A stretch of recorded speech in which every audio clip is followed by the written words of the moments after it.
పంజాబ్లో భారీ అగ్ని ప్రమాదం జరిగింది. ఈ ఘటనలో 5గురు అక్కడికక్కడే సజీవ దహనమయ్యారు.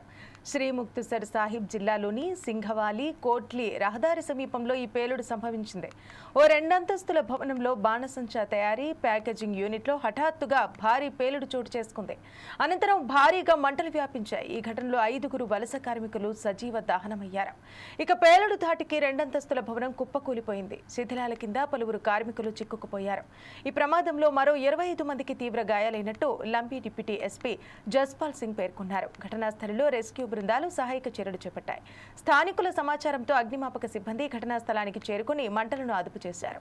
ఇక పోలీసులు కేసు నమోదు చేసుకుని దర్యాప్తు చేస్తున్నారు. మృతుల వివరాలపై ఆరా తీస్తున్నారు.